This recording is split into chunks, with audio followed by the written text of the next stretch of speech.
Hello, it is Social Media Saturday, January 16th, 2021. Steve Sipress here, the end of a spectacular sunset here and a beautiful winter evening in way too sunny Phoenix, Scottsdale area, Arizona, with the moon rising above.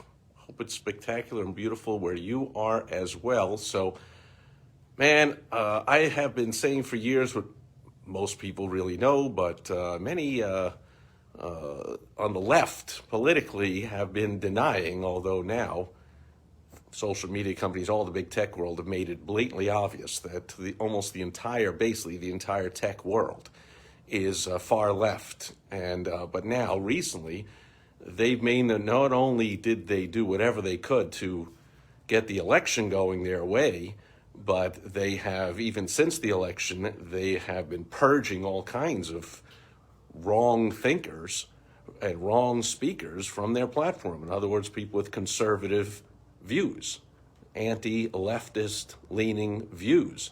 And so I have for years, and you've seen me here in my videos and elsewhere, been wondering why conservatives remain on these social media platforms that have been shadow banning them, outright banning them, censoring them, throwing them off, putting them out for a week, turning off their ad accounts, turning off their accounts, now just permanently banning them, even if you're the so it's hard to even imagine. Even if you're the president of the United States, these big tech companies, they don't give a crap.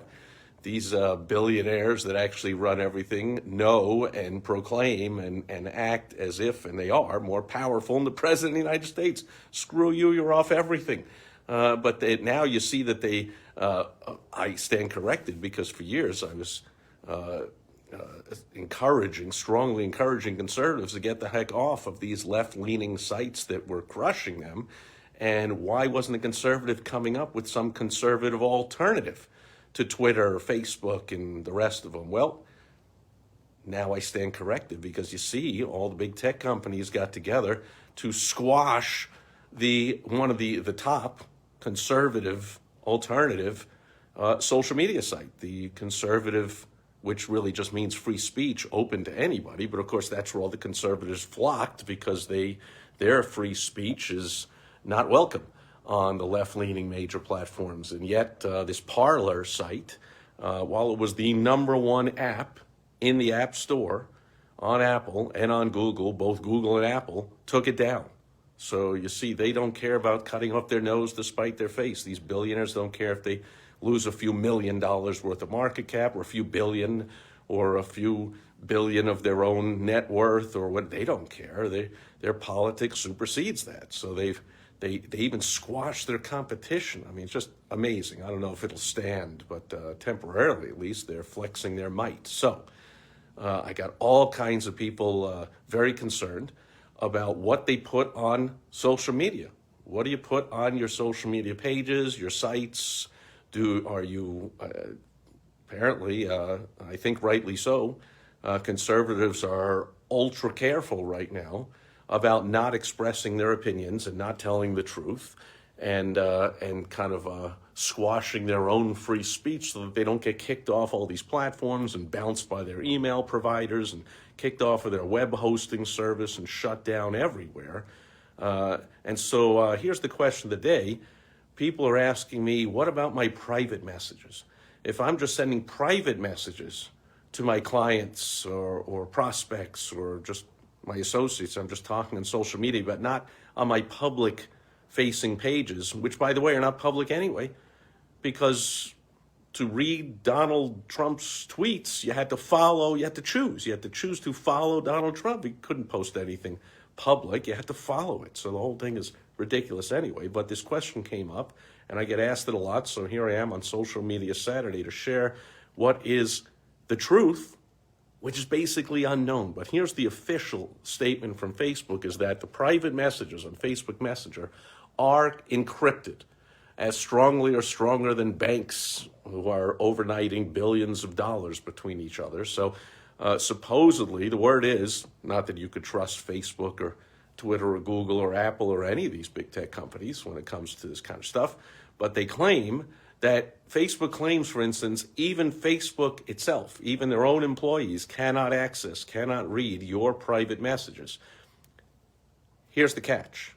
About 4 or 5 years ago, Facebook made some changes, and you actually have to opt in on Facebook Messenger to take advantage of that encryption.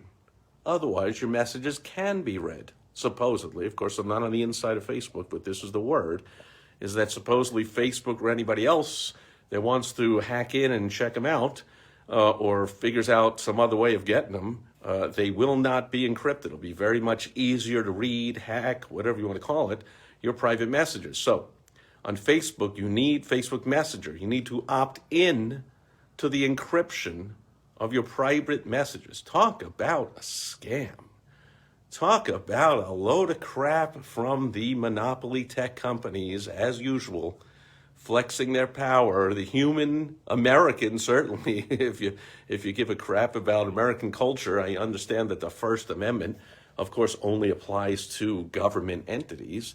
So it doesn't technically apply to a private company, but it's certainly the spirit of America's free speech. And originally it was the spirit of these platforms was, hey, come on and talk to your friends and associates and anyone else that opts in to friend you on Facebook or follow you on Twitter or whatever all the sites call it. They can read your stuff and you can talk about your day, you know, what you had for lunch and events going on in your life and your opinions about stuff.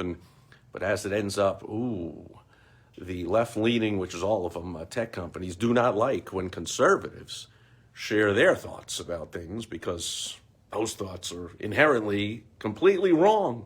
And those people need to go to re-education camps, and they need to be banned, and they need to be banned from ever being hired by anybody ever again, and all this extreme nonsense BS.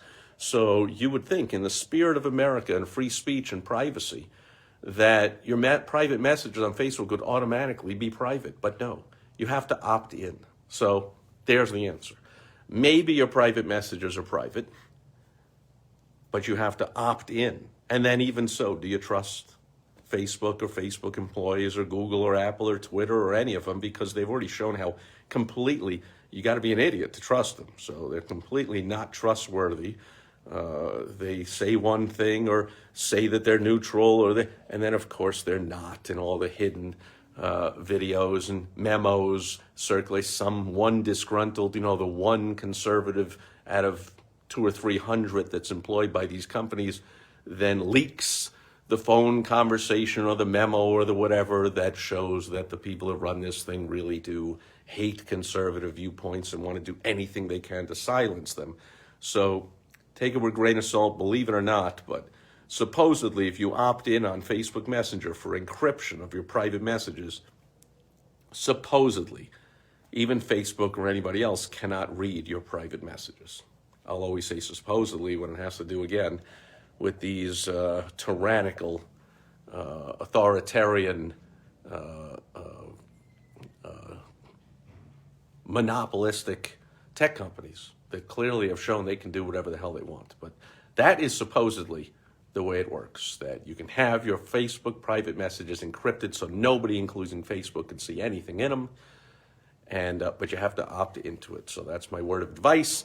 And then please let me know if even after you opt into the encryption, you get thrown off of Facebook because of something in a private message, which I believe that can happen. They'll throw you off for anything if you speak the truth, and the truth isn't the truth that they want you to speak. It isn't the opinion that they believe. Sad, but true, temporarily as I record this, on January 16th, 2021. That is the state of the internet. Let's see if things change in the future. But for now, that's how it is. And that takes care of Social Media Saturday for today. I'll be back tomorrow to check in and say hello on Sunday Fun Day. I'll catch you then. Over and out. Bye-bye.